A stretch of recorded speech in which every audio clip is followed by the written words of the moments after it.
Thanks for that.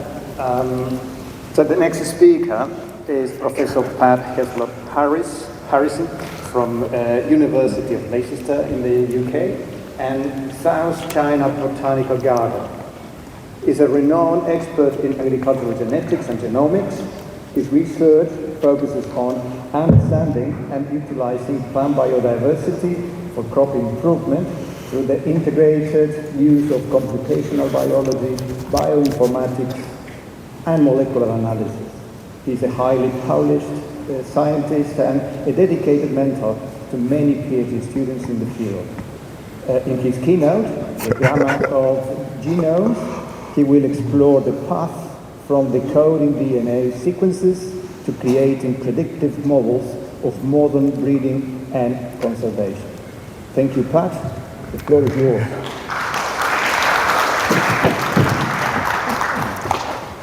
So you have a pointer here? Yes, I think I'll just use the screen. The pointer's invisible. No. Do I get to stop my timer now?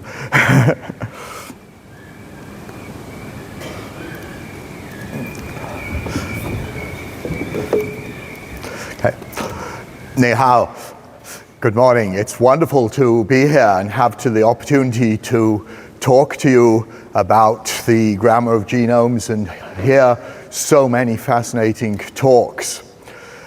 Just to bring one point first, we are looking to expand this area of research, so there are opportunities for grants and so forth, and I do have a PhD studentship which would be suitable for somebody with an MSc to join our group.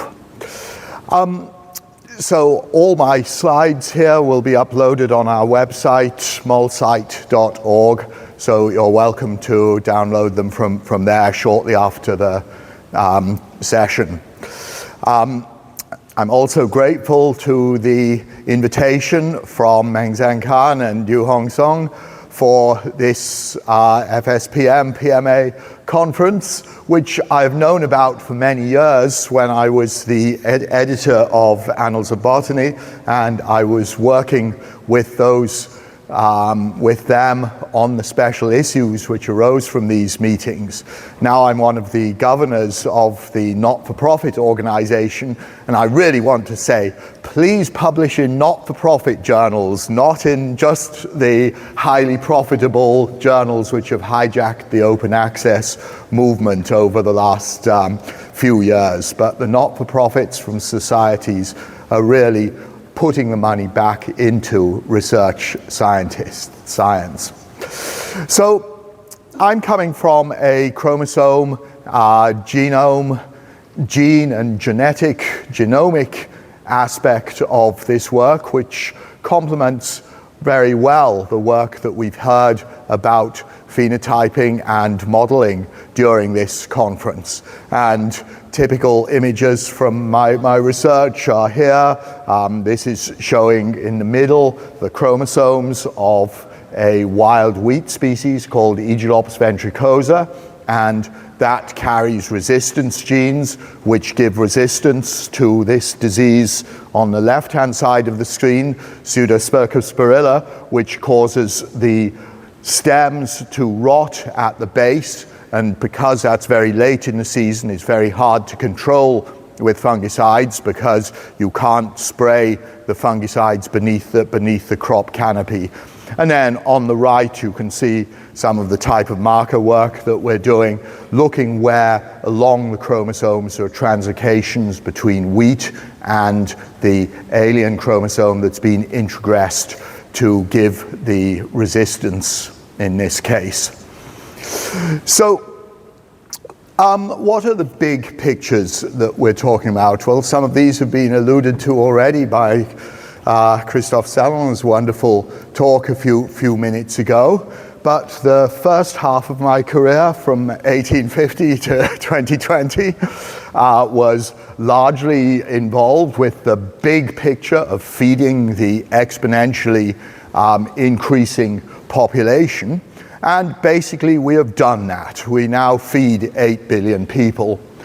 Now the question is how to sustain that population and feed the population sustainably. We know that agriculture has been trashing the planet, using too many resources which aren't replaceable, too much water, too much crop protection, and so forth. So how can we increase the sustainability? And I hope, working with many of the people in this room, we'll be able to do that in the second half. And key point of my whole talk is that discovery in genomics, and indeed nearly anything else, is very quickly moving away from expert design, knowing that it's leaf angle or something, but no more modeling, bioinformatics programs, moving to scalable learning systems, generative pre-trained transformers, GPTs, digital twins, and other AI systems. Just to emphasize the population growth, here we're looking at the population by world region. You can see the exponential increase from 1950 particularly up till now, and then now it is level with the declining population everywhere outside Africa basically now. And you can see that when we put here the fertility rate, the replacement, the number of babies per person, per woman, and you can see all the red areas of population is now below the replacement level. So the American biologist Theodosia Dobzhansky talked about how nothing makes sense except in the light of evolution, and that's always been the case. So when the first recognizably modern humans existed on this planet, they were looking at the morphology of the species that they were eating, and very quickly, a year later, they discovered that that morphology correlated with how it was usable, whether it was edible, whether it cured their ailments, and then what the close relatives were for that. 40,000 years later, the first farms started, and then all of the domestication traits came in. Amazing that, first of all, it was across much of the world that domestication happened, but also it's a multiple number of traits that the plants have to grow without out-competing each other, and they have to produce high yield which can be harvested. So there are a number of traits important for domestication which had to come together. Perhaps that's why it took 40,000 years of modern humans before farming started, and why, apart from the ants, no other animals have really managed domestication. Then there was the chromosomal studies, making hybrids, modeling genomes and genomics, and now what I'm talking about in this AI. So I want to go just back to a little bit of the introgression and the use of wild genetic resources, which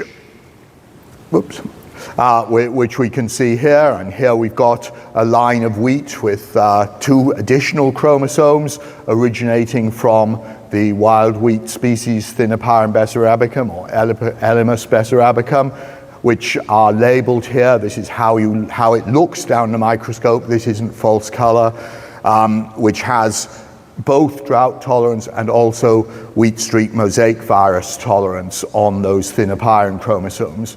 We also see a translocated rye chromosome in the green color there, translocated into the wheat background. And together, those two, when they're back-crossed and there's recombination between the Thinopyrum bessarabicum or Thinopyrum intermedium chromosome and the wheats, it gives extremely good resistance to wheat streak mosaic virus. So the control line is on the right, which will give almost no yield. It's a little bit, it doesn't look terribly green on this screen, but it is very yellow on the other screen. And then the lines with the Thinopyrum are the healthy green lines that we also see. Going back to my first slide, showing the Aegis ventricosa, here's this effect in the field. This is a variety called Rendezvous on the top left, when you can see the combine just starting to harvest that, whereas the one on the right has been completely flattened by a rainstorm a couple of days before this picture was taken, and we can follow the inheritance of the chromosome carrying this this pseudocircus spirilla resistance. So where does that get us with now the modern systems that I'm talking about? Foundational large language models for crop plant genomes. So we have the vision to decode the grammar of crop genomes, develop a language-inspired multimodal foundational model to explain genes, find genes, identify key genomic features, track evolutionary changes, and particularly what we've been discussing a lot in this meeting, the linking of the phenotype to the genotype and then selecting for improved genotypes. Another way to put this is what the last paragraph of the introduction of a recent paper of mine from last year said. We aim to perform a comparative analysis of flavonoid biosynthetic genes in Musaceae based on recent publications of chromosome scale assemblies and transcriptomes. We want to investigate interspecific variations in gene copy number across the Musaceae, the structural organization, nature and expression of key structural regulatory genes in the context of response to low temperature. So instead of Dongli and Xiongui spending a year or 2 years working on this, I would like to just put this into my large language model and it would write the whole manuscript for me. And it would be able to do that in 1,000 different complex gene networks with maybe 10% of the plants now having extensive genome sequence, and no longer is it finding a sequence of a gene, but it's finding the gene within the huge complexity, within the huge mass of data. So that is the second part of the vision then, is that one can decode the grammar, but then you can answer real questions like the one that we put here about the flavonoid biosynthesis genes in the Musaceae, seen in the colors of the bracts in this Musella species here. So another aspect I want to talk about briefly is the situation with polyploids like the Brassica napus, the oilseed rape or canola. In many countries, a hybrid between Brassica oleracea and Brassica rapa. And by understanding the differences between the ancestral genomes, the oleracea and the rapa in this case, we can identify the origin of each of the chromosomes, seen in the in situ hybridization here from Karen Alix's work, and you can identify which parent gave which chromosomes, and then you can identify which of the repetitive sequences, in this case, a majority of most of a plant genome, are giving rise to each one of those, the differences between those genomes which arose from a common ancestor in brassicas and then has led to one of the most energetic oil crops which we have. We could go beyond that to understand genome organization with massive oligonucleotide pools, and here in some work with Nagar Agrawal and Surinder Banga, we've taken the genome assembly, which you can see on the right, for different chromosomes from the ancestral genomes, the A genome, the C genome in A and B there. Then we've made about 20,000 different 50-mer probes to gene-rich regions of those, and you can see that I've pulled up the oligos. We designed them on the A track, the A genome, and you can see that those oligos all hybridize in about 4 million base pairs, whereas in the C genome, they also hybridize around 5 million base pairs, but there are a few which are more distributed along the genome, as one might expect from not having designed from that, so by chance there are homologous 50-mers there. We can use those to identify individual chromosomes, which we can see here, and this is an interesting challenge. We actually designed the probes from a a Korean variety called Chifu, where there's a very good genome assembly, and we had 6 labeled chromosomes. When we used the British variety of Brassica rapa, or presumably Italian actually, called Purple Top Milan, which is a turnip rather than a pak choi vegetable, we found now there were 8 chromosomes. So there was actually a reciprocal translocation in the genome. And these are interesting features. In this case, it means that you can't make easily hybrids between the two different species, the 2 different genotypes of this species without a lot of difficulty to exploit the genomes. But going back to the introgression, we also use those with Negar and Sarunda, and here you can see a aphid resistance, the aphid susceptible plant in the middle there with a lot of the aphids, and then we have the ones which have introgression from another Brassica species, Brassica fruticulosa, and here's a sort of trick that we can do looking at the chromosomes carrying recombination between those. So reduction, and a key point was reducing the size of the introgressed chromatin so that we didn't have linkage drag of poor traits from the Brassica fruticulosa, which overcame or surpassed the domestication traits. So let's go back then to my foundational plans of foundational large language models and decoding the grammar of the genomes. So we want to develop models to pinpoint these critical genes, very importantly structural variants, which conventional genomics up to now has had great difficulty in finding, where there's a reorganization of the chromosomes or duplications, insertion of transposable elements and so forth, and also to better understand the role of gene regulators, the transcription factors across the diverse crop species. One key thing that this will do is let us identify unexpected genetic interactions and address the challenge of missing hereditability.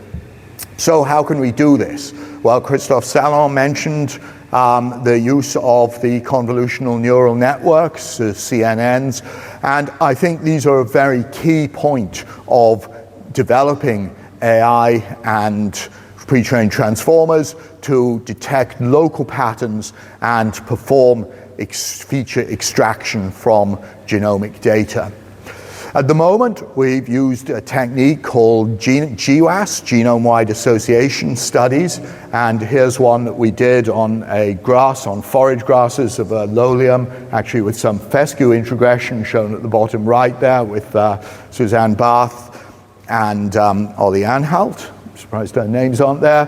But here's a GWAS study where we have a few markers along the chromosome arm here, and then we have the correlation with the traits, which you can see on the left.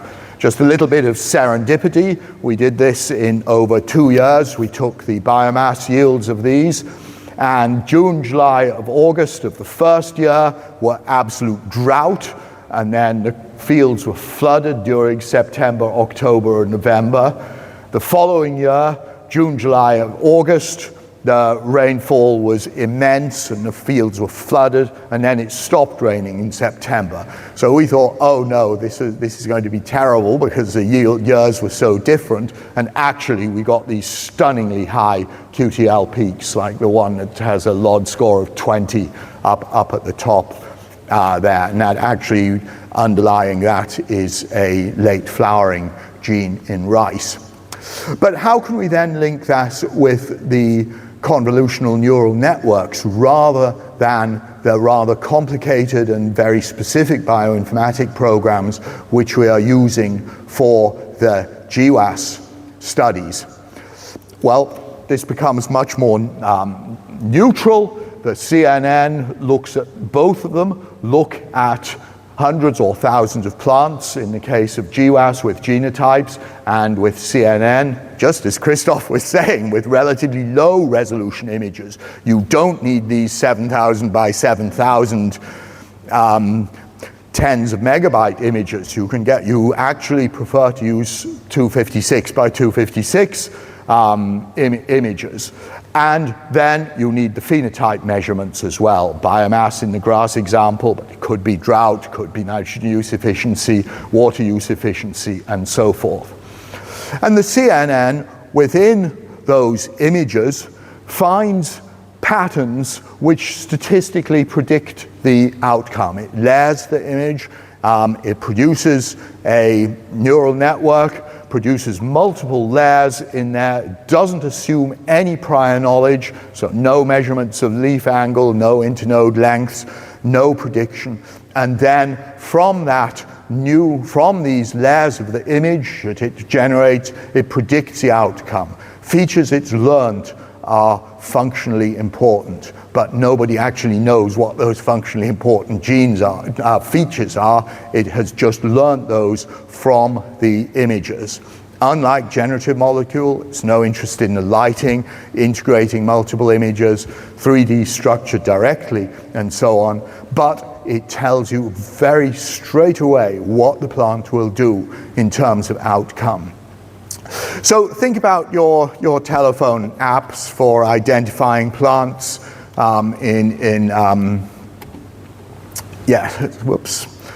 Yes, so that's how this is how these plant ID apps work. They don't use vast amounts of computation. That's been done originally on a large number of images to train the system, but the English versions would be iNaturalist or PlantNet. Can anybody use what are the Chinese versions for plant identification? Chinese apps are excellent for that, but they need very limited computation to add a new image, and in the plant app situation, find the identity, in our case, predict what it will do with respect to any of the traits that we want to breed. But CNNs, or breed or select, but CNNs don't tell you what features they're using, although of course you would make a guess with them. You would guess whether disease was mattered, whether disease resistance was there, or whatever, but that would not be the way that the CNN works. GWAS gives an idea of the chromosome regions that you can use for breeding, an identity of the genes involved, and that doesn't come from the CNN. So what can we do about missing heredity? Well, we can combine the CNN with GWAS as part of the phenotypic input, and this is a review that we had last year, 2024. And the important feature here is that it's not just the putative genes from the GWAS, but how can we find the small traits, small genes which affect the outcome. And here we have the genes that are G and I, which we've arbitrarily put on chromosome 5 and 6, are having an effect in the whole network sense, although they're not conventionally significant for a GWAS, and a breeder wouldn't think about selecting those, but this is a way that we can capture missing heritability, and we can exploit positive and avoid negative epistasis and pleiotropic interactions in the genome, as I've said here. So these avenues for artificial intelligence, using, for example, the CNNs combined with GWAS, can give novel exploitation of large-scale genomics and phenomics data, finding these complex genomes. So that's something about the way that we can apply CNNs now to detect local patterns in images, but also in sequence motifs, which I'll come to in the next few minutes. And we can perform feature extraction from this data. The second thing is the key part of transformers, as in GPT, generative pre-trained transformers, pre-training the transformers so that then you can ask a question from it and then it will generate the answer. In the big picture, just like the last paragraph of an introduction of a typical paper, how does it learn from the information? How can it extract that, generate the answers from the questions that you pose in the last paragraph of a typical manuscript? And this can look at the model the complex sequence data, sequential data in a sequence, capturing long-range dependencies and short-range dependencies.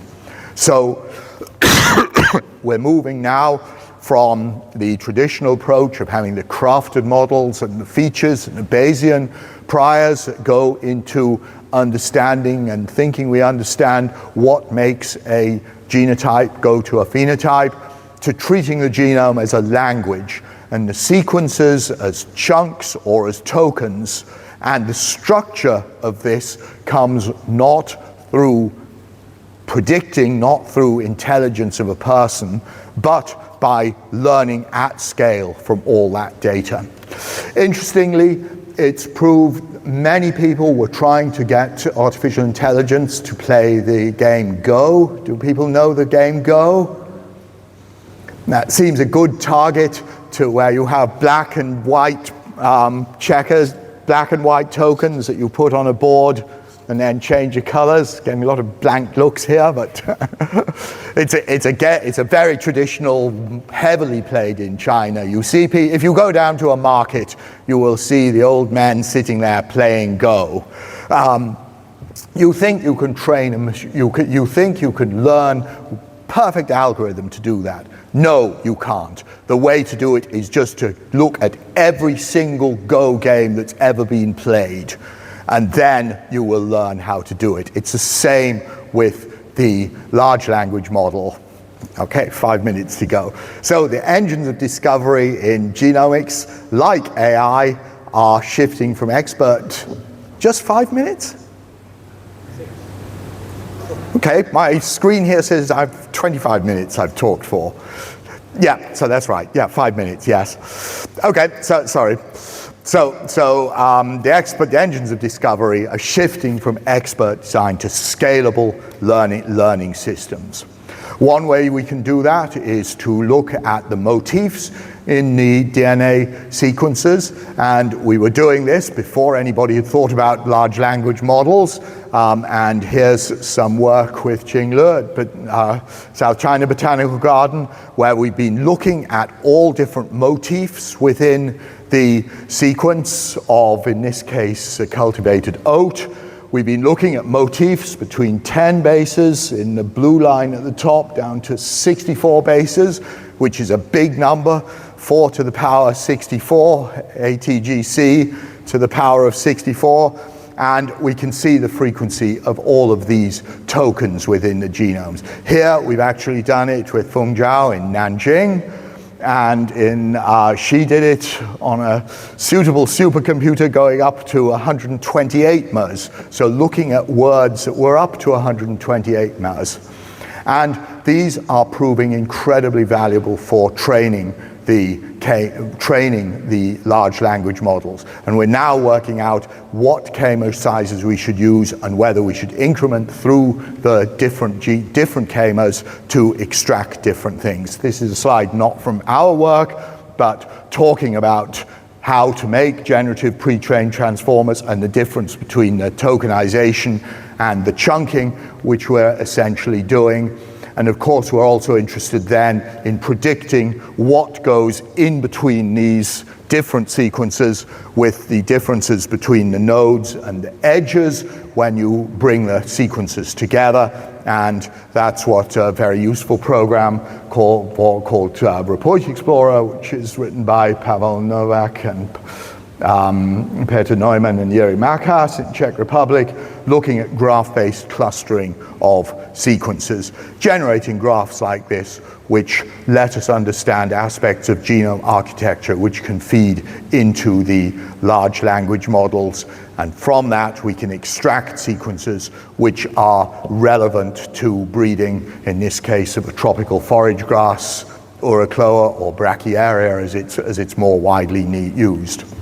So here we have the difference of the tokens and the k-mers, the tokenization in the natural language processing, and artificial intelligence has semantic understanding, which we don't have when we look at the k-mers, although we can find meaning in those of tokens like ATG, start codon in a gene, or TTA, GGG at the ends of chromosomes, and so forth. So the question is, for natural language processing, can these algorithms really understand natural language?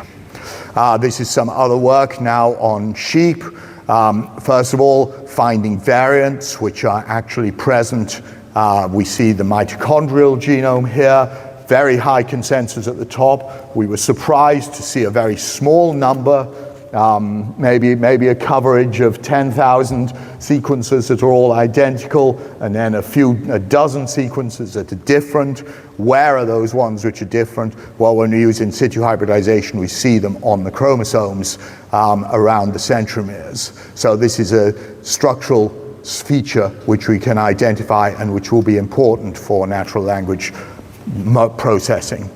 Also, we've been interested in how to use these for structural variations. This is some work with Ran Li and colleagues in Shanxi in China, looking at the sheep pangenome, and these are some of the traits which are due to transposable element integration related to domestication, changing the shape of the sheep's tail from the fatty tails of the high mountain sheep to the very thin tails which are normally cut off on other sheep. There's a QTL's map, but also showing this is a structural variation. So progress in AI general models which scale with compute, not handcrafted, treating the genomes as a language, and then we want multimodal models taking all of the information together, giving those. And we've heard about the importance of the rhizosphere. So we're not looking just at one genome, we're looking at two genomes in this case, the rhizosphere genomes and the crop genotype. But in another situation here, this is looking for methane reduction in forage animals. Here, we're not just looking at one genome, but we're looking at three genomes. We're looking at the feed, we're looking at the animal, and we're looking at the microbial genomes. And large language models are very clearly able, the generative retrainers are able to do this. So to conclude then, we are looking for collaborators, and would be very happy to make appropriate applications in the area that I've been talking about. And we do have a fully funded PhD position, highly competitive of course, but with Chinese Scholarship Council in my lab. So if you know any MSc students who are finishing their MSc or finished it in the last couple of years who would be eligible for that, would be very interested to talk for them about AI data science and modeling areas of all the things I've been talking about. So in conclusion then, our vision is to decode the grammar of the genomes, develop the language-inspired multimodal model to explain genomes, identify the features, developing robust models with CNNs and transformers. And as I've pointed out in the many words I've spoken during this, these are elucidating complex interactions between organisms, their environment, disease, identifying traits, and providing data-driven recommendations both to breeders and to farmers, as well as for biodiversity, as well as for reduced environmental footprints. So, thank you very much.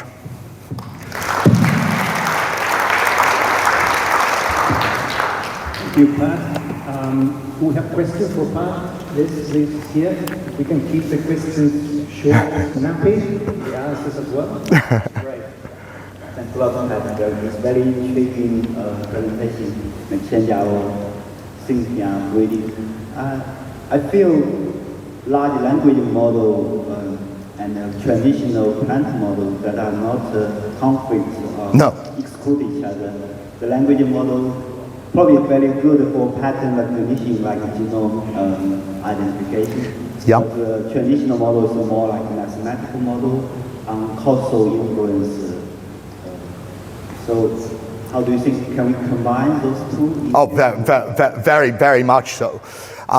I think there's been a slight overemphasis on generative models generating images and generating what the species look like rather than on identifying what the traits are within the plants. But beside that, just as I talked about with the GWAS, it's absolutely critical to integrate the large genomic models with the conventional models. So the two are highly complementary, and in fact, some of the learning which is embodied within the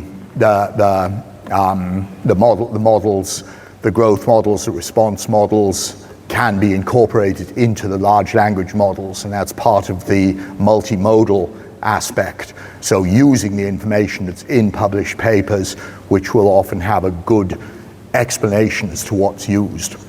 It's interesting as well that the current large language models, purely on the ChatGPT and DeepSeek, are actually extremely good at pulling the information out of relatively simple papers. It's interesting, you give them a cell paper and it won't make head nor tail of what's going on in that paper. Same way as you give me a cell paper, I don't understand these figures with 17 different parts and the materials and methods in figure legend. ChatGPT also doesn't understand that, but it'll understand this conventional paper in a letter journal.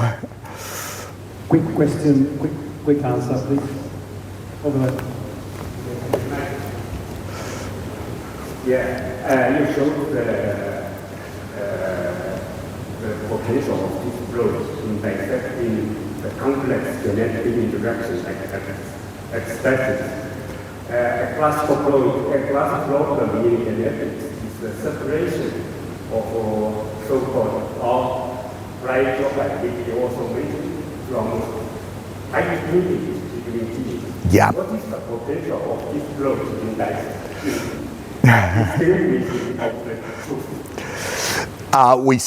Where there's the tight linkage, we still need to break that linkage. And in fact, that's one of the, in the GWAS example that I gave with the lolium grasses, there's some interesting features there because of the linkage drag that is there. Most of those genes that underline those QTLs showed strong features of linkage drag, so getting the recombination was quite difficult. We did that in the Brassica fruticulosa system. Those were radiated plants getting breakpoints between the Brassica fruticulosa and the Brassica rapa genome. In that case, it was Brassica juncea, in fact. So the linkage still needs to be broken using the conventional breeding approaches or using modern breeding approaches. Thank you. Thanks, Matt.